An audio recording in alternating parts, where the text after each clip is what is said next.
Buonasera a tutti, benvenuti. Scaldiamo l'aria con un applauso subito.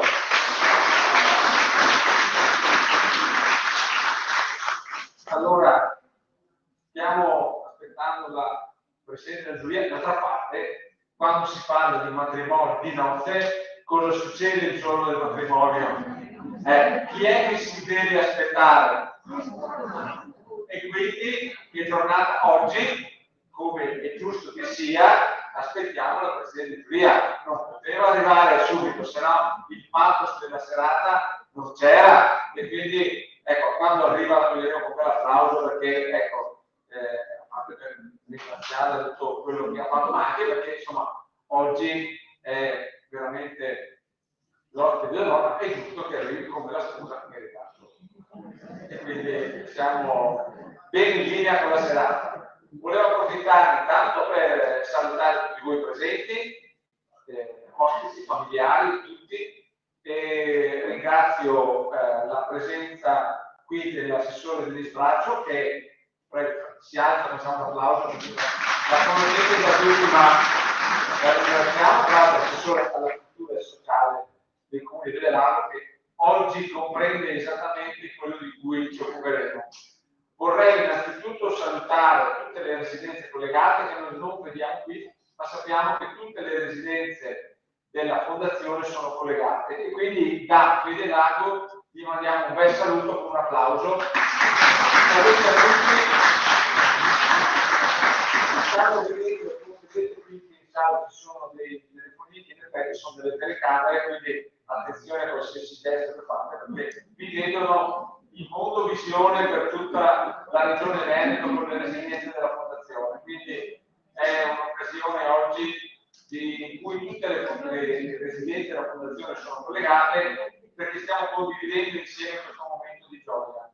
Un momento che viviamo ormai da diversi anni, questa è la 16ª edizione del premio letterario, un premio letterario che coinvolge tantissime persone.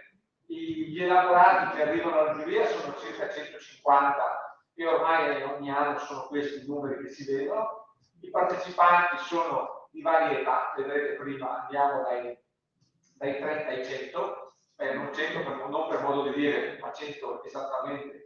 Stiamo parlando di persone di 100 anni, e quello che conta è che ci sono persone, chiamiamoli proprio scrittori a tutti gli effetti, che sono all'interno delle residenze, che lavorano all'interno delle residenze, sono ospiti familiari, ma ce ne sono tantissimi altri, che sono la maggioranza, che vengono da tantissime altre parti d'Italia. Questo per dire che questo premio in 16 anni si è conquistato un ruolo anche a livello nazionale, e questo per tanti motivi. Primo, perché anche la qualità dei racconti è sempre migliorata, ma l'altra cosa importante è che c'è una partecipazione che viene stimolata anche dai titoli che sono ormai veramente, che coinvolgono, come sapete, sempre tutte le generazioni. E quando si parla di il tema di quest'anno, oggi sposi, possiamo dire che è il tema che è assolutamente attuale. Avrete letto in tutti i giornali ormai che si parla del problema della calo delle nascite. Ecco, potremmo dire che nella tradizione quello che si dice è che se vuoi che nasca qualcuno ci vuole il matrimonio. Quindi quello che potremmo dire noi è che noi vogliamo celebrare quello che è un po' il punto cardine di quello che è il futuro. E quindi il primo nucleo della famiglia si parte col matrimonio, oggi sposi. Penso che ognuno di voi si ricordi il suo primo giorno di nozze. Di solito allora, le donne si ricordano sempre, gli uomini meno. È una tradizione, non so cosa sia, vedo anche le ragazze giovani sposate che confermano questa cosa. Io lo dico chiaramente, io mi sono sposato il 1° maggio, così è impossibile scordarlo. Mia moglie dice che l'ho fatto apposta, non è vero, non è assolutamente vero. Però insomma, sapere che è sempre festa il giorno del matrimonio mi sembra che sia una bella cosa. C'è qualcun altro che qui si è sposato un giorno di festa, un 1° novembre, no? Non si può fare. Una volta il matrimonio era... C'è qualcuno di voi che si è sposato in un giorno strano? Un giorno particolare? 14 febbraio, bellissimo, un applauso, un applauso. Allora, credo che sposarsi il 14 febbraio sia il più grande onore alla festa dell'amore degli innamorati. Anche il 29 febbraio è una bella data per sposarsi, perché vuol dire che si festeggia l'anniversario di 4 anni. Secondo me la scelta il marito la dà, perché così fa il regalo ogni 4 anni. E invece le feste innamorati fa un regalo per 2 fare più grande, però credo che qualche altra data interessante. Il 15 agosto, no, non lo so. Nessuno. 4 maggio, beh, allora maggio, marzo, 4 maggio, freschino o 4 maggio? Già, vestirsi. Perché in genere, diciamo, i 2 mesi di matrimonio sono, quali sono? Vediamo. Maggio e settembre, giusto? Sono i mesi in cui ci si... E poi perché? Perché è bello farlo all'aperto, è bello farlo... Vediamo se riusciamo a capire qui chi è che ha fatto il matrimonio con più invitati. Vediamo. Partiamo da 100. Chi è che va da 100? 110? Vediamo chi dice di più. 110? 110, abbiamo là 110, qualcun altro più di 110 invitati? 110. Allora, nelle serie vi invito a fare anche lì voi questa ricerca, così poi ci dite, ci fate avere alla regia, se vogliamo scopriamo qual è il matrimonio con più invitati. Ma perché è bello invitare i propri amici, parenti, conoscenti in matrimonio? Perché si sa che si sta facendo una scelta che è utile alla società, è utile a tutti, perché la famiglia è capo della società, di conseguenza quando si fa una scelta del genere la si può fare in mezzo a tutti gli amici, con tanti testimoni che vedono se è vero, insomma, perché poi sapete che i testimoni dicono.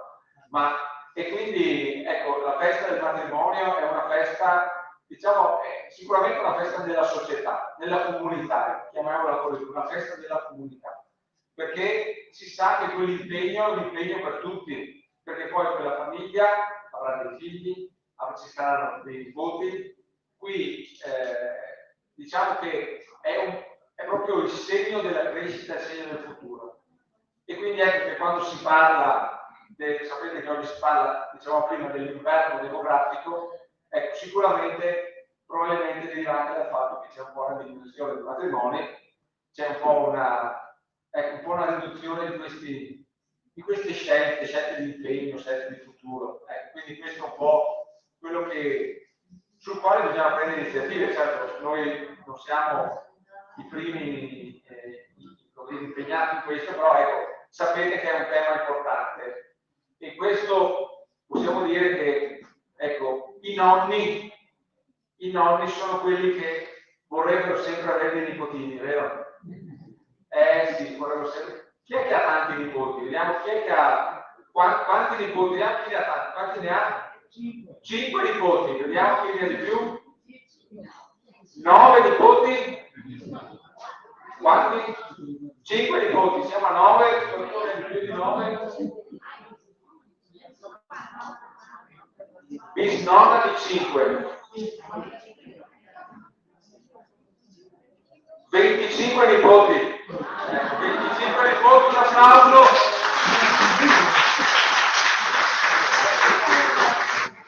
Allora invito anche le residenze collegate a cercare, perché vogliamo sapere tutta la popolazione. Qui a Vedelago abbiamo una nonna con 25 nipoti, vediamo chi è che ne ha di più, penso sia difficile, Anche perché sì, una volta i figli erano tanti, per cui avere 3-4 figli era abbastanza normale. Quindi moltiplica i figli e i nipoti, 7 figli. 7 figli, hai voglia 25 nipoti, brava. Perché anche, come dire, crescere 7 figli è un vogliamo sapere, casomai si collegano con la regia, qual è la nonna, il nonno, i nonni che hanno più nipoti. Quindi poi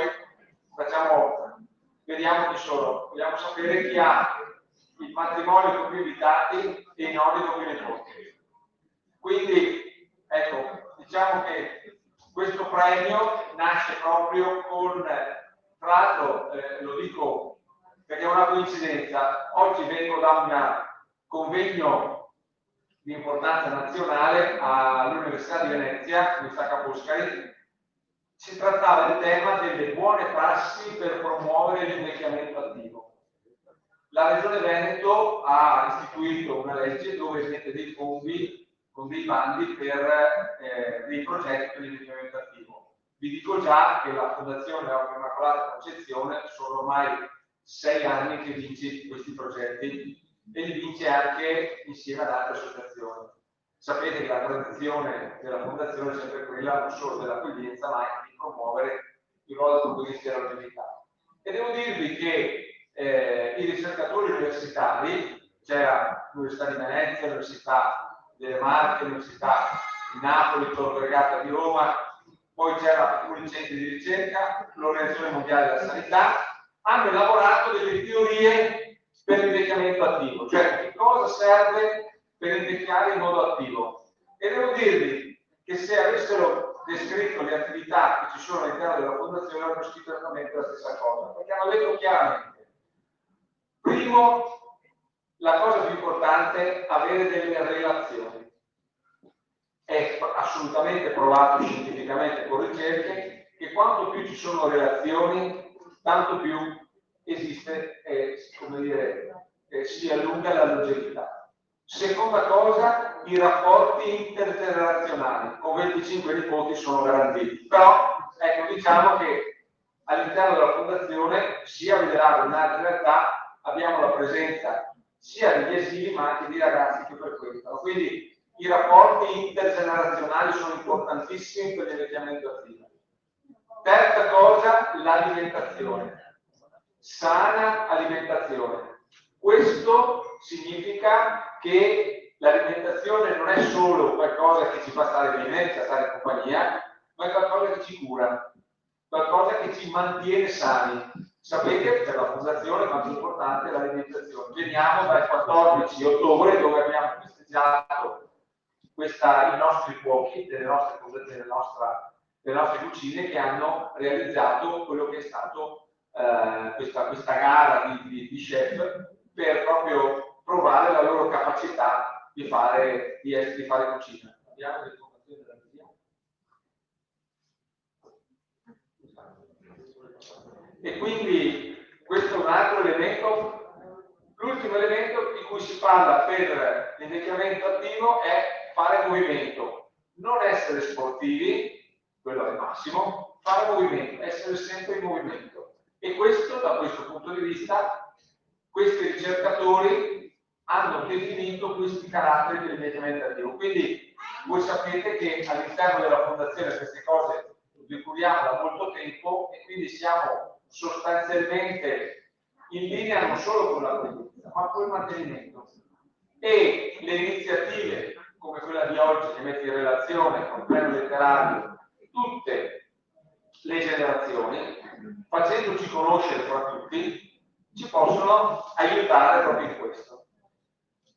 Adesso mi dicono che abbiamo una inversione di programma e quindi nell'attesa della sposa della nostra Presidente Giulia cominciamo con un evento e lo chiamerei l'evento degli eventi di oggi, perché abbiamo una grandissima sorpresa preparata dalla gente di Vederago. Anzi, cominciamo a fare un applauso alla gente di Vederago, so che siamo in casa, è un applauso che vogliamo sentire anche da tutte le altre gente perché hanno organizzato questa manifestazione in particolare. Lascio la parola ad Andrea Novelli, direttore della Residenza di Vederago. Prego.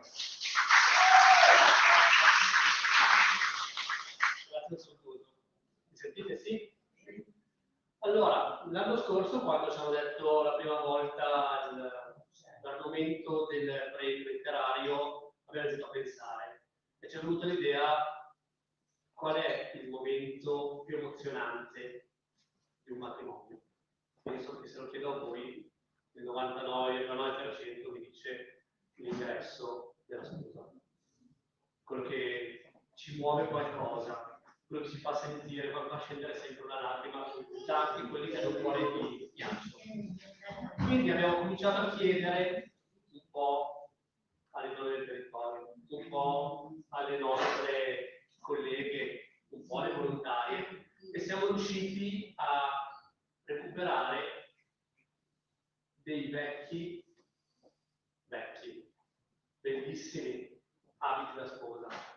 Questo è stato un impegno enorme del direttore. No, il direttore non ha fatto praticamente nulla. Le nostre educatrici si sono messe giorno e notte a cercare di organizzare questo.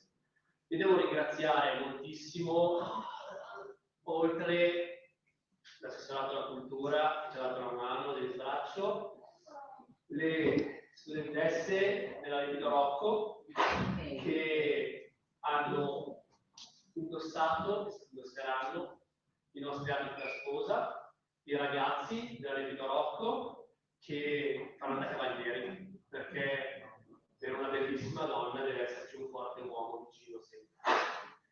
Quindi adesso lascio la parola a Tatiana, la nostra educatrice, una delle nostre educatrici, che spiegherà ogni abito e darà un significato a questa bellissima sfilata. Grazie.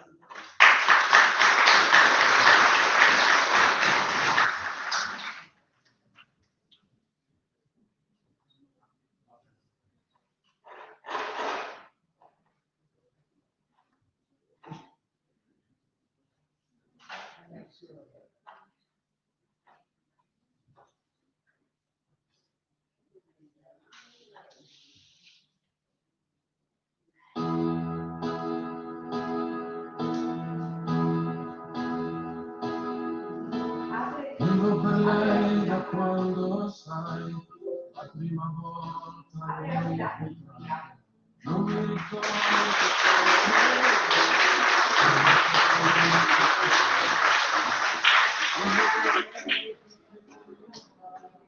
Il nostro capo museo è ordinato e oggi ha un ufficio professionale.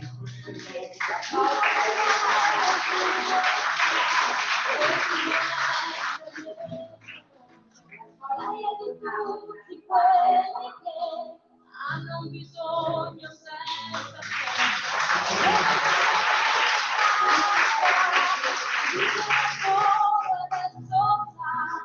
anche per lui, per questo non vivo per te.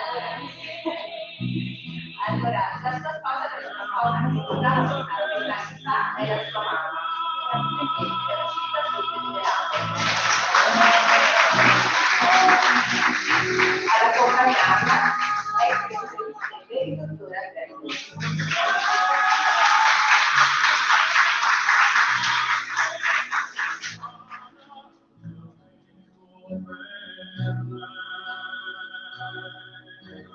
Vivo per lei che spesso sta. Il prossimo anno sfida ora Sandra.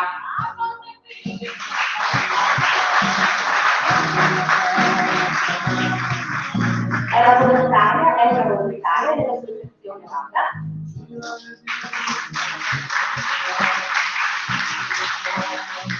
Indossa un abito che ha portato il giorno del suo matrimonio.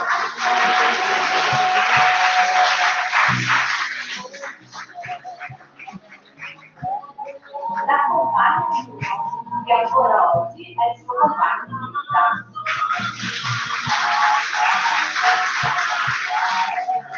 È un abito che risale nel 1976, di manifattura sartoriale, disegnato e realizzato dalla sorella della sposa nel suo atelier.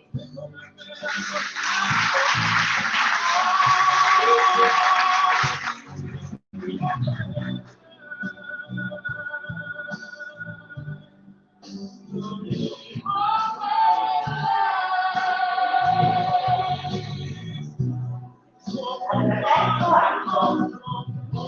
A partire di Cassandra, questo abito di tessuto vedo al sacco mi richiede.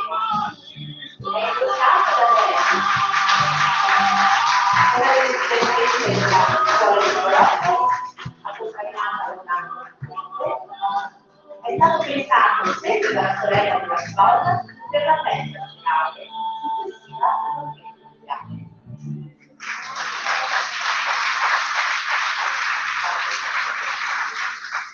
Il prossimo abito, vengo più avanti, anche Nicole, la modella di questo abito, indossa un vestito appartenente ad una volontaria della città legata. Paola è la sposa che lo indossato nel 1975, indossato appunto da una sposa giovanissima e molto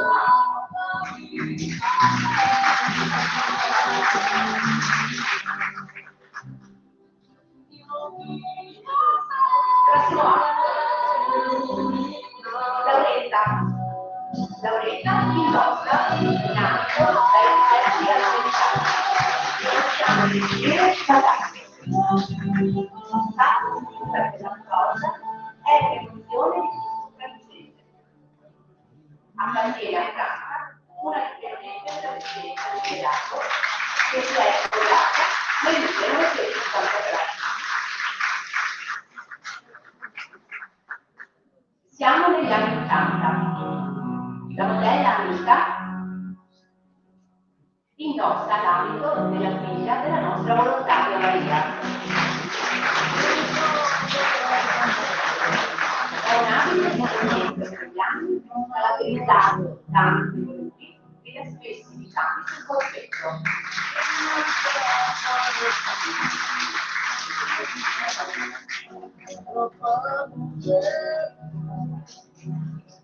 Trasquanto che l'antificato è lo stato di economia di Cantone, indossato dalla modella italiana. Appartiene alla nostra volontaria scelta, che con il grande sì ha scelto un vestito dai colli tagli delle condizioni.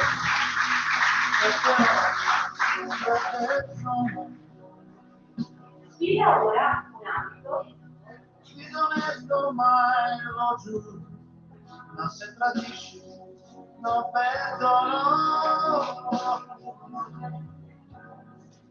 Ti sarò per sempre amico, purché non so come. Sfida ora un abito un'azione da una volontaria Ma quel giorno sei tu per me. l'abito è valutato di rispetto sulla vita. È questa la verità. Questo sai.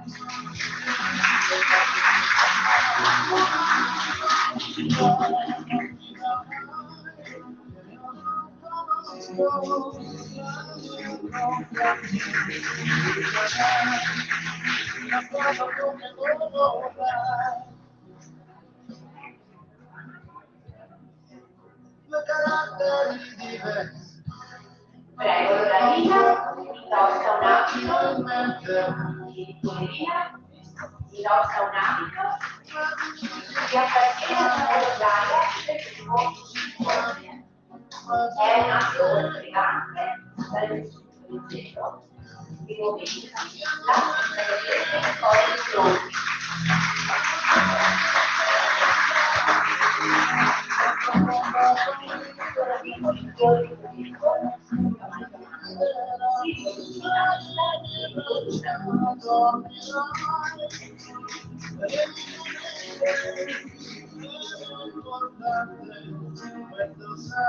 È il turno di Arpia.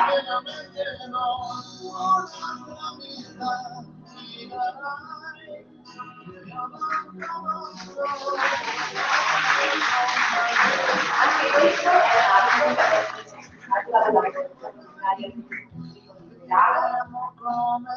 è un altro acquisto degli anni 80, molto ampio, molto morbido e molto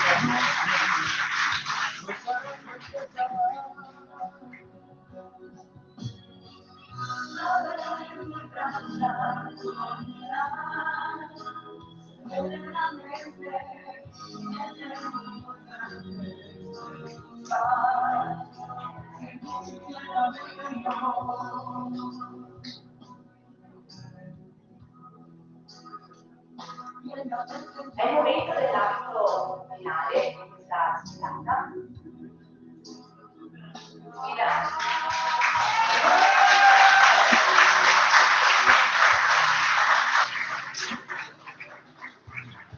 Sfida ora alla vita, la nostra coordinatrice di sede.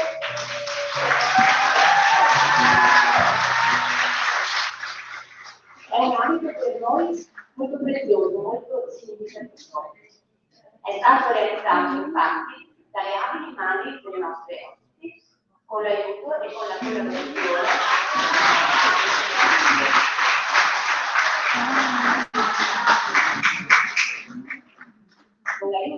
collaborazione delle volontarie del gruppo donna e del gruppo uscito di Vedelato.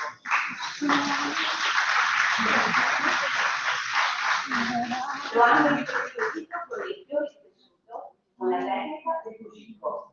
Si tratta di una tecnica nata in Brasile, caratterizzata dal mettere assieme piccoli pezzi di tessuto.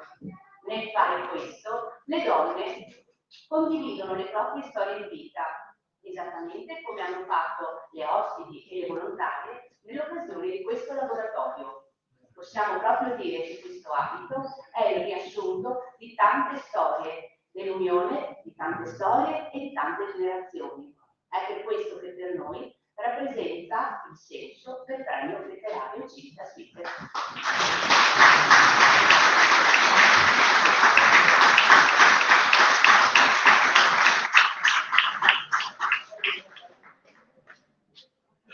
Non ho sentito l'applauso.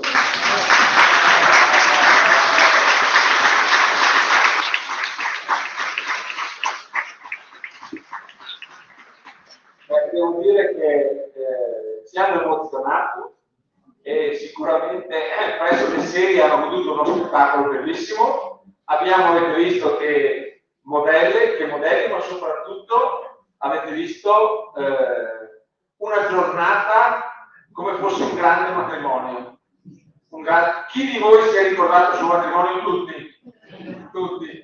E quindi veramente grazie a questa organizzazione, a questa passione che ci hanno messo, ma soprattutto direi grazie a chi ha realizzato questi abiti, perché insomma abbiamo capito che sono mani esperte, perché quando si realizza un vestito da sposa credo che si possa dire che si sta partecipando direttamente alla formazione di una nuova famiglia, e quindi l'emozione di queste mani che confezionano questo vestito credo sia veramente una grande emozione.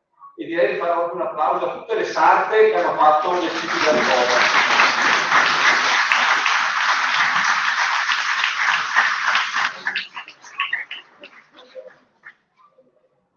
Allora, ci tenevo appunto a sottolineare che questa sfilata di moda, spose, di sposa, è sicuramente il risultato di un lavoro fatto in sintonia tra tutti noi colleghi dell'equipe di lavoro della Civitas Vitae Vedelago. Sicuramente in primo piano ci siamo noi educatrici che appunto siamo portavoci dei valori anche di quello che è il premio letterario, no? E che attraverso questo progetto abbiamo potuto dare visibilità al nostro lavoro insieme agli ospiti. Però la giornata di oggi è anche il risultato corale di un lavoro che facciamo insieme con tutte le varie figure professionali che operano con i nostri ospiti, che sono il nostro primo e ultimo pensiero nel nostro agire quotidiano. E questa giornata di oggi è anche il lavoro, il frutto di un lavoro con il territorio, perché appunto in questo c'è anche la collaborazione con le varie realtà associative territoriali e chiaramente anche con il comune di Vedelago. Quindi un grazie a tutti, mi permetto direttore, e volevo dare un aiuto alle spose nell'uscita perché adesso devo fare l'ultima sfilata finale e quindi pronti con le mani se hanno bisogno di un saluto caloroso. Grazie.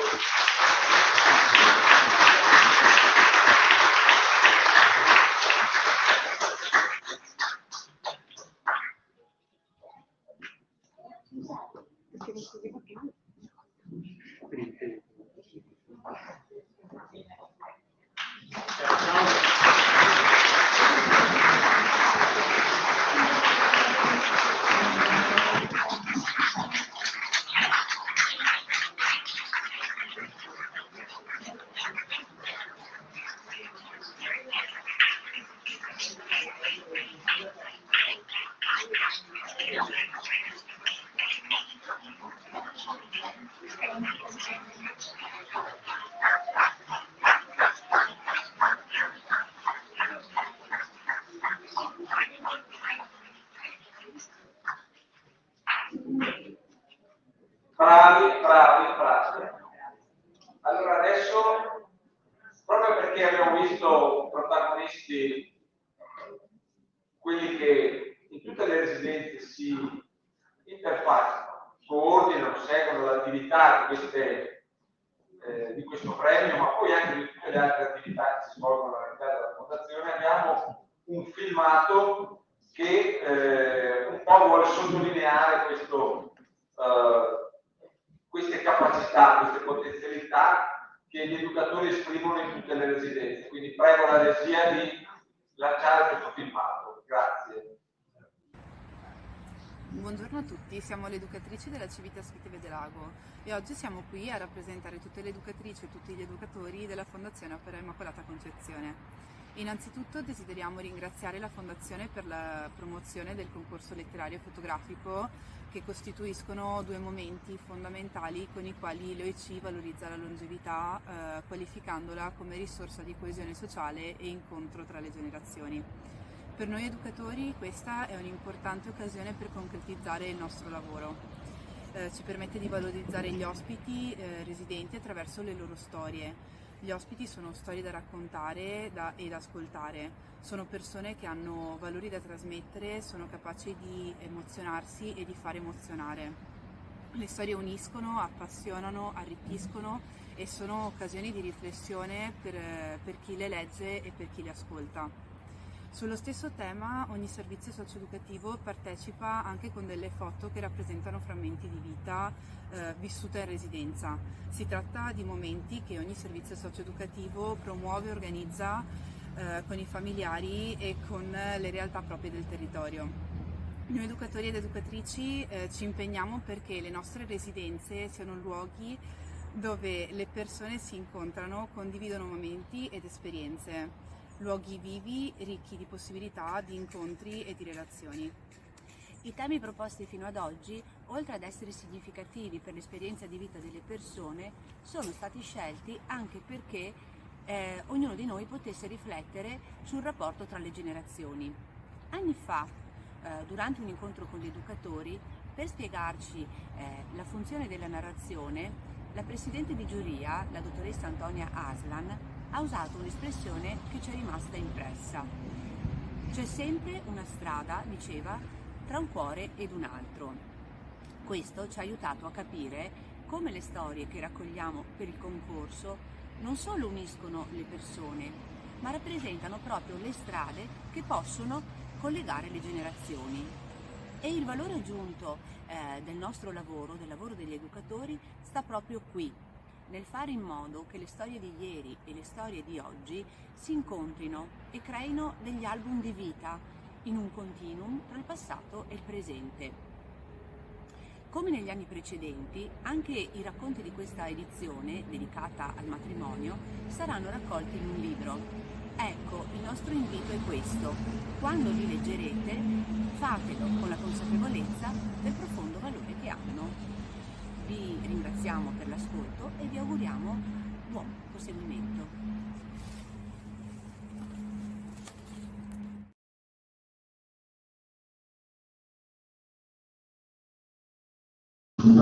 Quando vi leggerete, fatelo con la consapevolezza del profondo valore che hanno.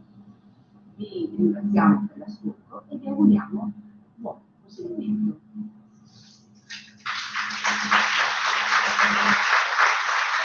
Diamo la luce più forte, l'applauso. So che non si sentiva, però è un applauso che rivolgiamo a tutti gli educatori di tutte le residenze. Vi assicuro che presso le altre residenze hanno sentito bene perché erano collegati e le ragazze vi si ripromettono di farvelo riascoltare, ma poi voi le conoscete, quindi avete fatto un applauso in diretta a loro.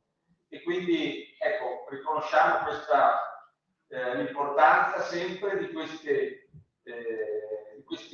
ragazzi, queste ragazze, questi educatori che si spengono proprio per coinvolgere. Questa parte qui, diciamo, della composizione, della raccolta dei racconti è molto importante perché mette in contatto proprio direttamente il singolo scrittore, potenziale scrittore, con le proprie passioni, le proprie idee, su un argomento e avete visto che cosa poi si riesce a creare. Io direi adesso che passiamo a parlare di un altro argomento molto importante legato alla scrittura dei racconti, perché poi scrivere racconti si possono leggere o si possono ascoltare. E quindi voi sapete che per poter leggere un libro o si è in grado di leggere, oppure c'è qualcuno che lo legge per noi e ce lo fa ascoltare. Quindi io pregherei qui di venire il dottor Canova, eccolo là, che si occupa, facciamo un applauso, dell'associazione Sensibilità, che si occupa proprio di curare questa organizzazione. Vuol dire che chiunque può godere di questi racconti anche se non è in grado di leggere. Però devo dire un'altra cosa, loro ce lo racconteranno, che sentire un racconto vuol dire non solo ascoltarlo, ma sentire anche un po' l'anima del racconto. Quindi lo prego di raccontare un po' questa esperienza. Prego. Buonasera a tutti, io sono Paolo Canova e rappresento questa sera un'associazione che è attiva dal 2004, quindi sono 20 anni che lavora a Codiverno di Vigonza, quindi siamo qui in provincia di Capua. E questa associazione, pensate, è formata da più di 60 volontari di qualsiasi età, dai 20 anni agli 80 anni, ma anche qualcosa in più, che in sostanza donano la loro voce. Cosa significa fare il donatore di voce? C'è chi dona sangue, chi dona denaro e chi dona anche la propria voce. Noi in sostanza leggiamo e registriamo audiolibri, quindi libri, per persone non in grado di leggere autonomamente. Quindi abbiamo ciechi, ipovedenti, persone anziane, dislessici, eccetera, eccetera. Quindi abbiamo queste 60 persone che ogni anno vengono selezionate, vengono formate e che vanno dentro le cabine di registrazione a leggere i libri per tutte queste persone. Poi semplifico un po' la cosa, tutti questi audiolibri, queste registrazioni vengono donate, regalate alle principali audioteche nazionali, Unione Italiana Cechi, vi ho parlato dall'Inso di Verbania, che attraverso i siti internet in sostanza danno la possibilità a chi lo desidera di ascoltare questi libri. E questa è la nostra associazione. Però non ci siamo fermati a questo, perché abbiamo creato anche un qualcosa in più per tutti gli italiani in giro per il mondo. Pensate che oggi la radio si può ascoltare come si faceva una volta, cioè la radio, si alza l'antenna, ci si sintonizza e si ascolta la radio. Però grazie a internet oggi la radio si può ascoltare in tutto il mondo. E così abbiamo pensato nel 2017 di creare una radio speciale dedicata alle persone appunto non vedenti o chi non riesce ad ascoltare, in particolare persone italiane, perché la radio e internet si ascolta in tutto il mondo, non soltanto in provincia di Padova, del Treviso o in Italia. Ed è nata Radio Senti Chi Parla. Vi dico in breve che Radio Senti Chi Parla in questi 5 anni ha una media di 3.000 ascoltatori al mese, quindi ogni mese abbiamo 3.000 ascoltatori, abbiamo molte case di riposo, RSA, strutture sparse in tutta Italia che ascoltano le nostre trasmissioni. E che cosa trasmettiamo? Perché questa è la cosa interessante. Noi leggiamo e trasmettiamo estratti da articoli di riviste mensili. Quindi tutto il giorno ci sono tante voci che leggono qualcosa del National Geographic, qualcosa di Focus, qualcosa di altre riviste, quindi parliamo di tutto, parliamo di ambiente, parliamo di storia, la storia dei personaggi, tutto in maniera molto semplice. E questo è ascoltato, ripeto, in tutta Italia ma anche in tutto il mondo. Pensate che dall'America abbiamo 5 persone americane che ogni tanto ci scrivono perché stanno imparando la lingua italiana, vogliono imparare l'italiano, quindi ascoltano la radio. Qui mi fermo per quanto riguarda la descrizione e delle nostre due attività legate appunto alla nostra associazione Senti di Parla. Quest'anno per la prima volta iniziamo questa meravigliosa collaborazione con il premio dell'OIC, quindi l'Opera Immacolata Concezione. Come lo facciamo? Anzi, come l'abbiamo già fatto, registrando 10 tra tutti i racconti che sono arrivati. Abbiamo registrato, quindi letto e registrato 10 racconti, naturalmente abbiamo selezionato i nostri lettori, i nostri volontari, abbiamo aggiunto anche delle musiche di sottofondo e quindi questi racconti dedicati o comunque specifici sul matrimonio, come avete sentito prima, non solo saranno a vostra disposizione, ma li trasmetteremo anche in tutto il mondo, perché ricordiamoci che soprattutto in America, ma anche in Spagna, in Germania, in Svizzera, ci sono molti italiani che si sono trasferiti negli anni passati e che grazie a internet possono riascoltare questi racconti. Quindi è una cosa molto, molto bella che ci dà davvero tante soddisfazioni. Quindi noi abbiamo iniziato questa collaborazione, speriamo sia il primo anno. Devo portare i complimenti di tutti i lettori, 10 lettori che hanno interpretato 10 racconti che abbiamo selezionato, i complimenti agli autori, perché sono dei racconti bellissimi, molto commoventi, perché vedete, spendo una parola, un conto è leggere, cioè adesso prendo il racconto, me lo leggo così in silenzio, mentalmente, ho delle emozioni che faccio mie, le tengo per me, ma nel momento in cui c'è un'altra persona che le legge per me, quindi le interpreta, capisce il testo e il significato e magari aggiunge anche delle musiche di sottofondo, ecco che quel racconto, se prima dava 10 a livello di emozioni, adesso tiene a 100. Ok?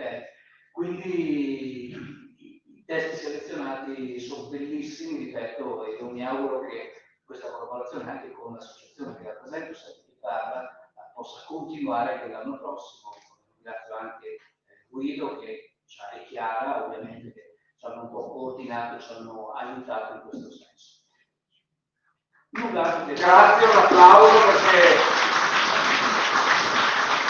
prima di tutto rende fruibile a questi testi dandogli, come avete detto, un anno. Quindi anche chi l'ha letto, magari si stessero leggere, condivide emozioni nuove, ma soprattutto perché viene divulgato in tutto il mondo. Questo è il grande successo del premio letterario varca i confini nazionali. Quindi un applauso ancora a tutti gli ragazzi, grazie per la situazione, Senti di Parla. Veramente grazie. Ecco, siccome mi hanno detto che la sposa è arrivata, allora cominciamo a presentare un po' i membri della giuria. Abbiamo un saluto dalla dottoressa Cimeni, che è la presidente onoraria della società Dante Alighieri, quindi è una dei membri della giuria che segue il premio da moltissimi anni, dal suo inizio, da 16 anni. Abbiamo filmato col suo saluto, quindi il primo membro della giuria che manda saluto. Prego la regia di PA. Buon pomeriggio a tutti, Buon pomeriggio a tutti, amici carissimi. Mi dispiace di non essere in diretta, cioè, ma sono sempre comunque in diretta in tutti i sensi, sempre collegata con queste vostre straordinarie iniziative e a cui ho avuto l'onore di essere invitata da Angelo Ferro, che è stato uno degli amici più cari di mio marito, e felice di avere questa continuità con tutti voi e in questa straordinaria iniziativa che è quella di queste pubblicazioni annuali che raccolgono le testimonianze di tutti voi che siete coinvolti in questo progetto straordinario dell'Opera Immacolata Concezione e che avete capito come la vita porta a tante cose, a tanti problemi, eccetera, ma come occorrono sempre esempi meravigliosi, esempi davvero esemplari per poter entrare nella storia, per poter continuare la storia, per poter offrire alle nuove generazioni un futuro che valga la pena. Dal 2008 Angelo ha creato questa iniziativa, questo progetto intitolato Longevità e Cultura, con una capacità di prevedere quelli che poi sono i problemi attuali ancora più pressanti, di prevedere quelle che possono essere le soluzioni, le uniche soluzioni, che sono soluzioni personali, che sono soluzioni che vogliono una responsabilità diretta, che però hanno bisogno di un'organizzazione come appunto è questa Opera Immacolata Concezione che lui ha saputo creare e diffondere in pratica in tutto il mondo, non soltanto nella nostra Padova, nel nostro Veneto più vicino, ma oltre i confini. E questi titoli che ogni anno si susseguono e che sono dovuti a voi invece, questi alla vostra attuale capacità di intuire quelli che sono i problemi, questi titoli sono straordinari. Dico che servirebbe di fare una enciclopedia, ma questo che è adesso, di quest'anno, il matrimonio per me è uno dei temi più belli, più giusti, più naturali, più anche etici di tutta la nostra storia. E il matrimonio indimenticabile che ognuno di noi avrebbe in qualche modo il desiderio, ma proprio l'impegno morale, umano di portare avanti, è quello che in qualche modo è rappresentato dal Giardino dell'Eden.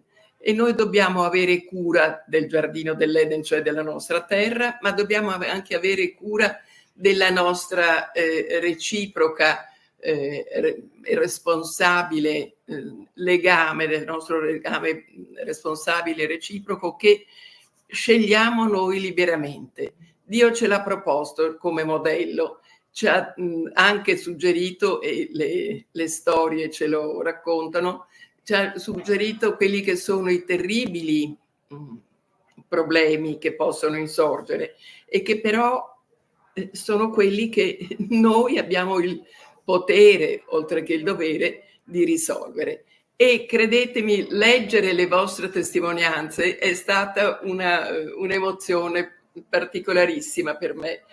Vorrei che continuaste. È una raccolta, tra l'altro, che prende tantissime voci, dalle più anziani, dai più esperti, eccetera, ma anche da quelli dai più giovani, dai ragazzini, dalle nostre nuove generazioni, appunto, che ci portano fede, ci portano speranza e ci portano amore.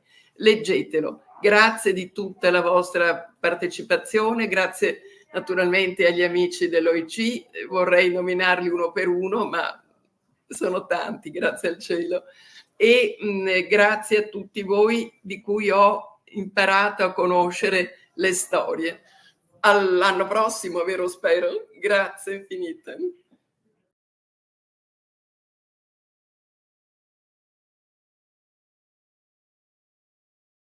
E ha partecipato alla scelta insieme alla Presidente della giuria, del dottor Fassina, a scegliere i 28 vincitori che sono pubblicati nel libro e gli altri 28 sull'ebook. Vi ricordo che a partire da lunedì, ogni settimana, sul profilo Facebook del premio letterario sarà possibile raccogliere e ascoltare un racconto letto dall'Associazione Senti di Palla e anche alcuni letti dai ospiti delle nostre residenze. Quindi da lunedì ogni settimana un racconto sarà pubblicato per poter essere goduto, possiamo proprio dire così, non solo letto ma anche goduto. Quindi e questo lo diciamo a tutti, a tutte le residenze, proprio perché è un'occasione anche all'interno della residenza per condividere un'emozione, un racconto, perché poi i racconti che ci sono all'interno raccontano proprio come le famiglie si sono formate, perché di questo stiamo parlando. Quando si parla di matrimonio si parla di come si forma una famiglia, che poi magari arriva a 25 nipoti come quella della signora, o arriva a 110 invitati come i signori del mondo, però ecco, diciamo che dà origine a questo. Magari quando ci sarà, sono curioso perché c'è un racconto che parla della prima notte di nozze. Non so adesso come l'hanno letto, non so come sia il racconto, ma insomma, siamo tutti maggiorenni, secondo me si potrà leggere, ecco, insomma, siamo tranquilli su questo. Facciamo di nuovo un applauso alla nostra giuria.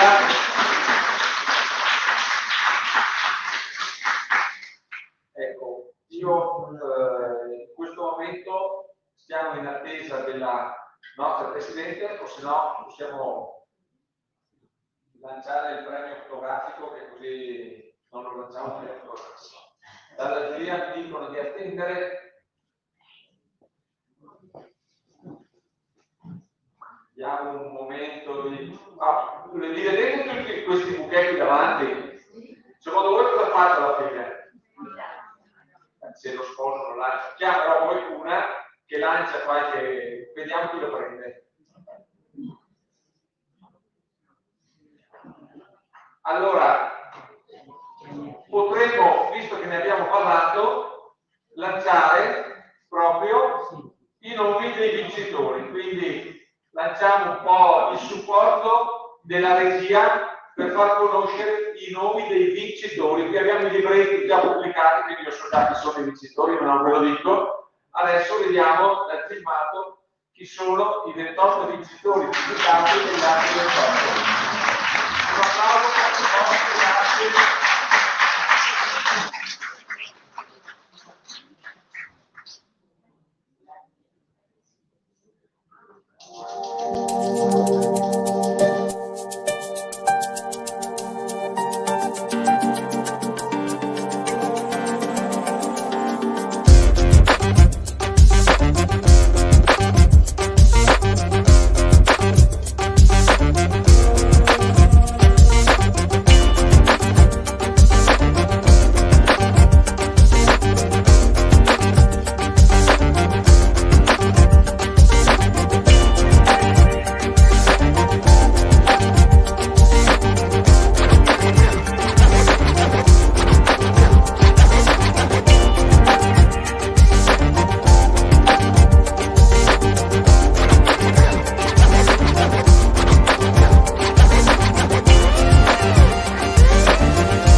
Avete visto che sono arrivati due membri della giuria, il professor Passina. Buonasera, scusate di ritardo, ma è stato un po' pratico l'elettronica ci ha portato fuori strada. È proprio fuori strada, quindi. Quando ci siamo trovati in aperta campagna, nelle medie che stanno cominciando a diffondersi, abbiamo capito che eravamo lontani dal mondo. Quindi facciamo un applauso ancora, ma d'altra parte l'ho detto, stiamo parlando di sposi che si fa aspettare.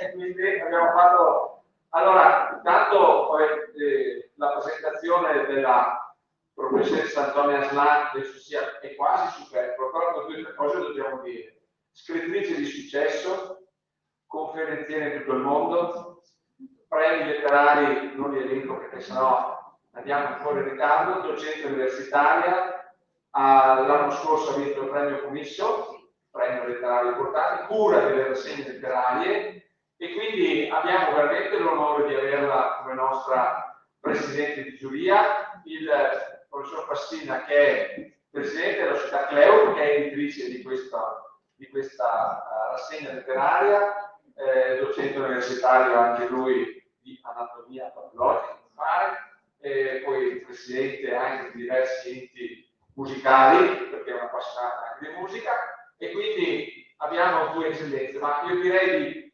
passare proprio subito la parola alla nostra presidente di giuria, che ci parlerà e scalderà su questi racconti, su queste edizioni di questo premio. Abbiamo vissuto una sfilata di modelli, di vestiti da sposa, siamo entrati nel clima, oggi è come se ci sentissimo nel momento proprio in cui nasce parte la famiglia, questa famiglia, questo matrimonio, e poi tutto quello che se ne è raccontato. Insomma, grazie professoressa per il suo intervento e per essere sempre presenti in questa edizione e curare la lettura. Un applauso, grazie.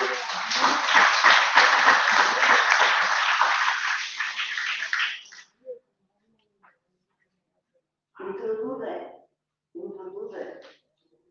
questo bellissimo evento che si ripete una volta all'anno e da un paio d'anni anche non più direttamente a Padova, ma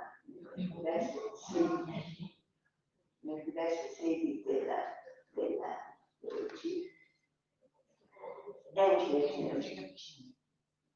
È un piacere e un onore, perché in qualche modo ogni anno, proponendo un argomento diverso, ma che sia curioso, interessante. Beh, caro, più di così non posso. Non posso più di così, se no mi fermo dopo 2 minuti 2. Allora, grazie. Proseguo. È un grande piacere, ripeto, e anche un onore, perché ogni anno, proponendo questi argomenti sempre diversi, da diversi anni, infatti, da più di 10 anni, riusciamo a stimolare la curiosità, la memoria, i ricordi e l'interesse di molte persone che poi scrivono un ricordo, scrivono una paginetta, 2, affidano a un'altra persona che magari è vicina di metterlo su pagina, ma finiscono per costituire un ventaglio, una specie di ampio tappeto di informazioni, di divertimenti, di ricordi che poi piace molto, ma anche da tante, come posso dire, connessioni, tante idee, stimola tante idee. Non voglio negare però che quello di quest'anno è stata una delle più stimolanti. Perché? Perché, amici miei, il momento del matrimonio o il sogno di un matrimonio a volte è qualcosa che per ognuno è un po' speciale. Ci si prepara, ci si pensa a lungo, si decide, a volte in fretta, a volte si mette addirittura anni. I racconti e le poesie che abbiamo selezionato per la pubblicazione è in qualche modo rispecchia un'ampia varietà di personalità, di situazioni e di realtà. Matrimonio non significa qualcosa di diverso per ciascuno, significa qualcosa comunque sempre di importante. significa qualcosa che è per ognuno una tappa della propria vita. Certo ci si può sposare anche 6 o 7 volte come le vie di Hollywood una volta, ma tuttavia il momento del matrimonio per la maggior parte di noi è un momento speciale. Naturalmente noi cerchiamo di coinvolgere anche le scuole e per questo tema forse le scuole sono coinvolte un pochino meno, però in cambio abbiamo avuto tanti racconti, tante descrizioni di matrimoni di tutte le parti d'Italia, tanti inediti relazioni di persone che non si conoscevano, di come si sono conosciuti, di come si sono ricordati poi l'uno dell'altro, di come si sono confrontati, di come alla fine è arrivato il giorno fatidico del matrimonio stesso, della cerimonia. E anche quello che noi crediamo che sia più o meno scontato, il pranzo dopo la festa, è in realtà sempre che cosa di molto diverso da un caso all'altro.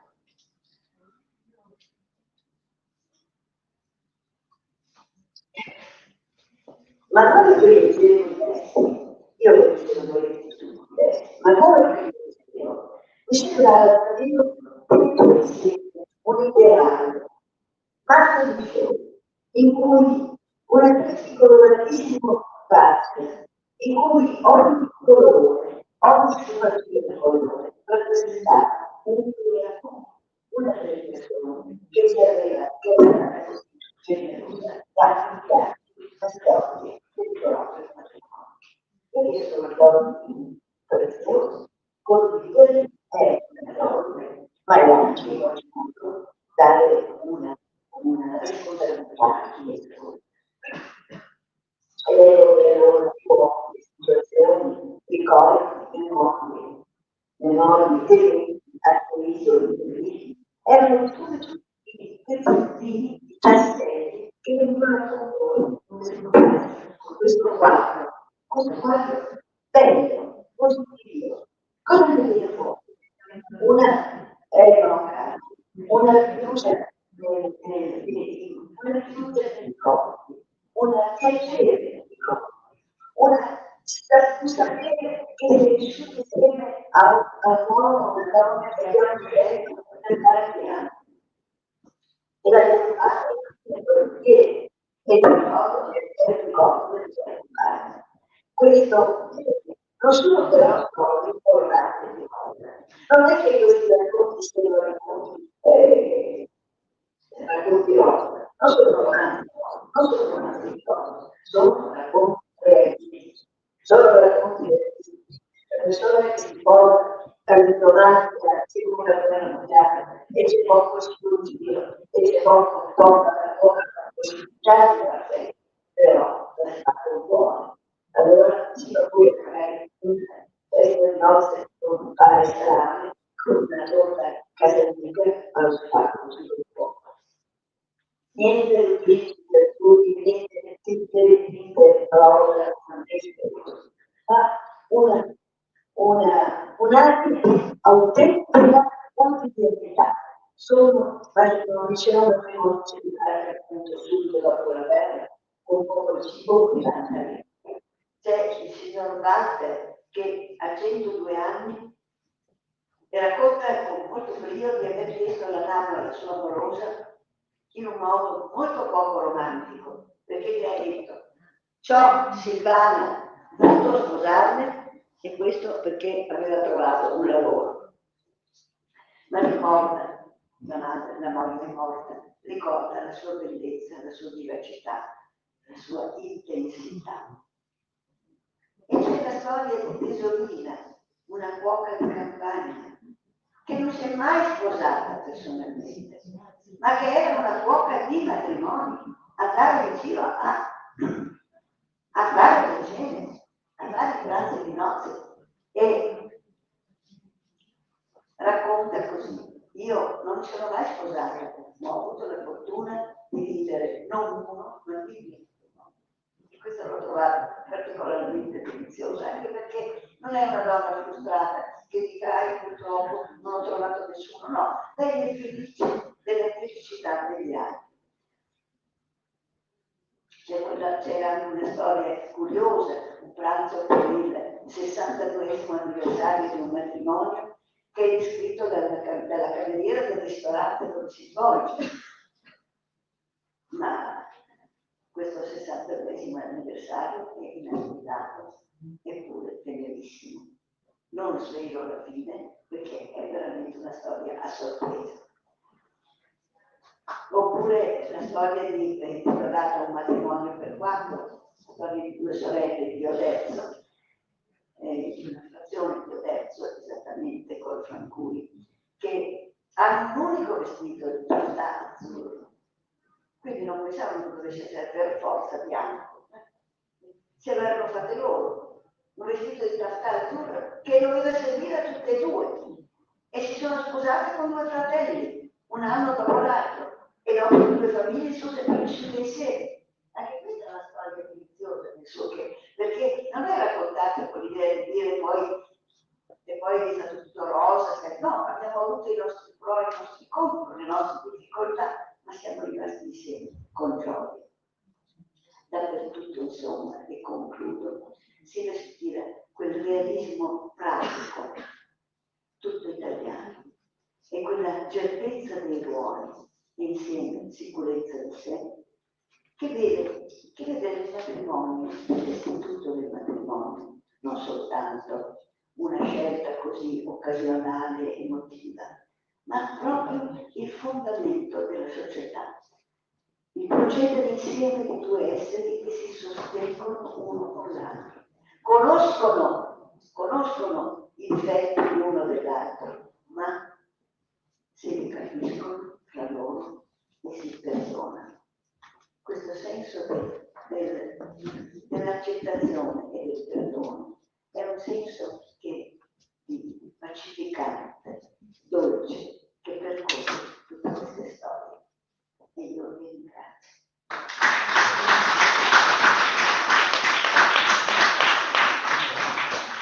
Ringraziamo la nostra scrittrice. Sentire parlare di una scrittrice di racconti ce li fa apprezzare di più. E quindi sappiamo adesso che abbiamo un'eredità di storie di famiglie, quindi non solo racconti, storie di famiglie.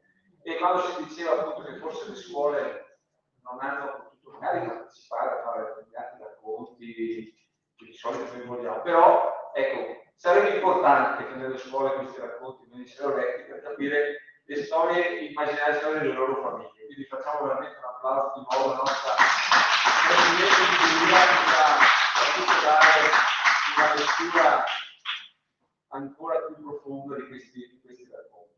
Tra l'altro ha citato proprio il racconto di un centenario e mi pare che abbiamo dalla regia il filmato di 2 centenari, perché abbiamo avuto anche 2 centenari che hanno scritto e che sono risultati anche 2 vincitori di questo premio. Quindi prego la regia di mandare il filmato di questi centenari. Grazie. Sono Giorgio Martolina di Asiago e ho partecipato senza tante pretese al vostro concorso letterario, ma sono stata sorpresa e felice quando ho saputo che il mio racconto è tra quelli premiati. Ringrazio la giuria e mando un saluto a tutti.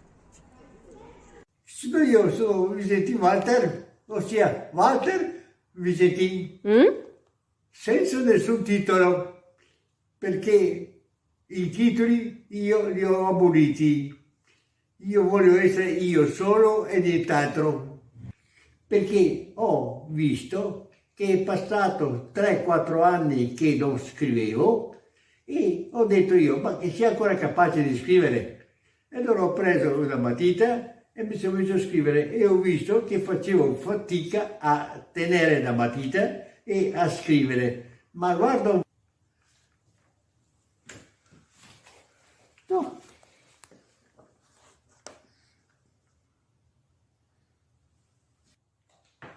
Ho compiuto i 103 anni il 13 agosto del 1923.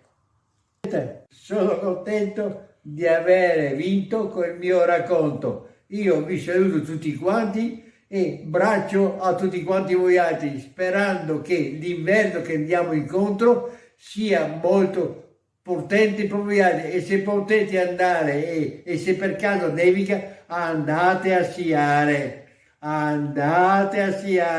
perché sciando uno impara anche a muoversi le gambe.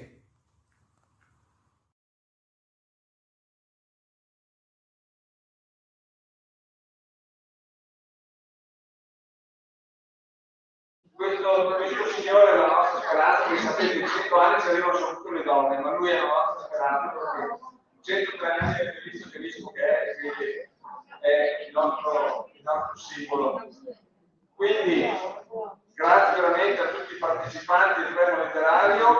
Facciamo un applauso finale a tutti i partecipanti del premio letterario, di quelli che hanno vinto. E adesso per chiudere abbiamo, come sapete ogni anno, il premio fotografico. Quindi velocemente chiedo alla giuria, alla regia, di mandare le immagini delle foto selezionate da Residenze, e vi dico già che abbiamo anche qualche bella.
Nonna, e purtroppo quando ho dovuto incontrarla solo attraverso il vetro, ma sono venuti vestiti da sposi. Infatti io ero alla finestra perché è successo a Padova, vedo due vestiti da sposi che si montano dalla macchina e scendono. Io cosa sta succedendo? Pensavo facessero delle foto di qualche servizio fotografico, invece erano proprio i due sposi che sono venuti a trovare la nonna, che era in residenza protetta e quindi non ha potuto andare al matrimonio. Sono venuti a farsi vedere vestiti da sposa per capire quanto era importante il legame familiare. Facciamo veramente un applauso alla Residenza di Santa Clara, che vince questo premio, veramente se lo sono meritati. Ai vincitori ricordiamo che a tutti quelli della fondazione che hanno vinto si è dato un diploma, un libro e un segnalibro. Ai vincitori invece che non sono all'interno della residenza avranno una copia ebook, il diploma digitale e un buono di 15 euro per acquistare dei libri. Vi ricordo che avendo avuto i nostri centenari vincitori, saranno sicuramente dei protagonisti del racconto, perché il giorno 18 maggio 2024 noi organizzeremo un evento mondiale, e cioè il raduno del più grande numero di centenari presenti nello stesso posto, nello stesso momento. Quindi tutti i centenari delle nostre aziende sono invitati, ma anche un po' tutti i centenari del Veneto. Quindi faremo questo grande evento il 18 maggio 2024, perché il club dei centenari organizzerà questo evento e saranno invitati tutti i centenari. Vi ricordo che il record precedente del Guinness dei primati è di 46 centenari detenuto dall'Australia. Noi siamo convinti che lo superiamo e quindi avremo questo. Abbiamo già avuto l'autorizzazione dall'associazione del Guinness World Record di Londra e ci hanno detto: se ce la fate bravi, fateci sapere, state sicuri che ci arriveremo. Quindi facciamo un applauso a tutti i centenari che parteciperanno in questo evento. A conclusione del nostro evento non potevamo che non parlare di che cosa? Del premio letterario dell'anno prossimo, che è il tema scelto dalla giuria. Lo facciamo presentare alla nostra Presidente. Sì, abbiamo già scelto naturalmente, grazie anche ai suggerimenti di dottor Masnata, che ringrazio, che ci scambiamo queste ipotesi e poi decidiamo e poi si decide. Una cosa che è abbastanza vicina a quella di quest'anno, ma che allo stesso tempo è molto aperta ad altre interpretazioni. Domanda: quante volte avete sentito dire la frase "ma come ti vesti? Ma come ti sei vestito? Ma come diavolo pensi di vestire così?" Il titolo è "Ma come ti vesti? Storie di mode, abbigliamenti e accessori tra nonni e nipoti". Quanti nonni hanno detto al nipote "ma come ti si vesti? Ma come ti vesti? Ma come ti sei vestito?" Ecco qua.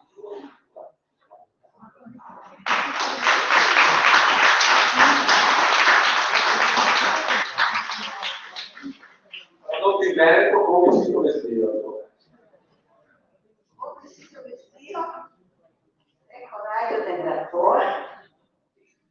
E questo è il premio dell'anno prossimo. Lo anticiperemo a maggio proprio perché siamo convinti di riuscire a coinvolgere tutte le scuole, quindi i progetti delle scuole inizieranno adesso, fino ad aprile raccoglieremo tutti i vari racconti e a maggio ci sarà di nuovo questa iniziativa, quindi questa volta sarà prima di un anno.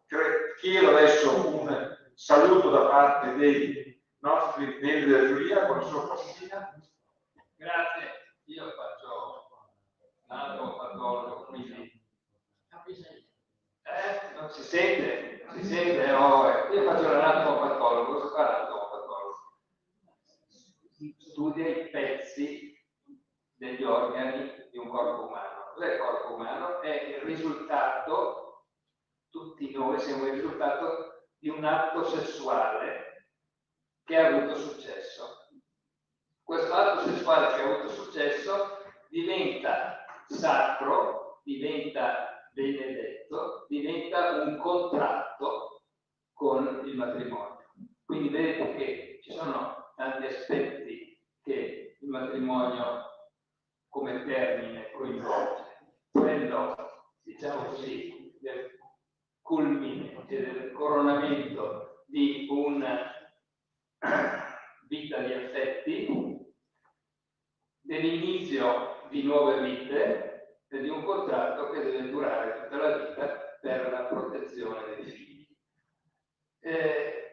Questa iniziativa è stata veramente interessante, è stato uno dei punti più alti della nostra collaborazione tra la casa editrice di cui sono presidente e l'OIC, che è iniziata ai tempi di Angelo Ferro. Credo che alcuni di voi l'abbiano conosciuto. È stato un grande pensatore, un grande stratega del futuro della nostra società.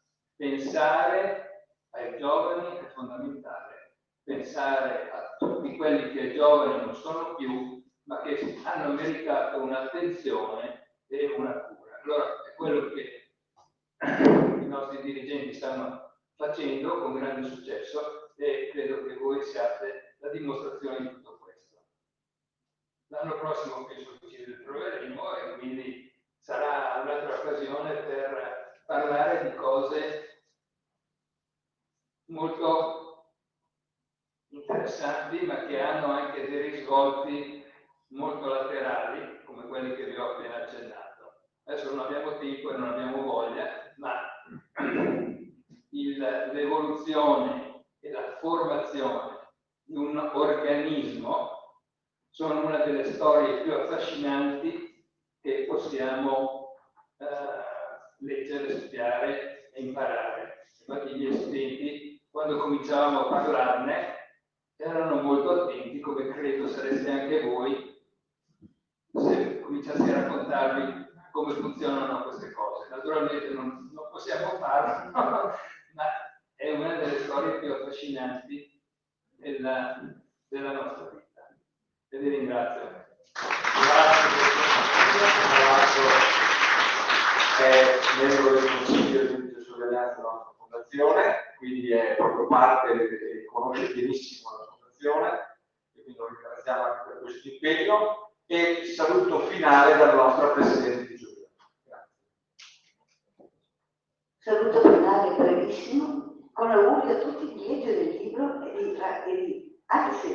anche se hanno partecipato, così leggono le storie degli altri, se non hanno partecipato, per essere stimolati a partecipare al concorso dell'anno prossimo. Auguri a tutti. Grazie, un saluto a tutte le sedi, un grande applauso a tutti e ci vediamo l'anno prossimo. Grazie.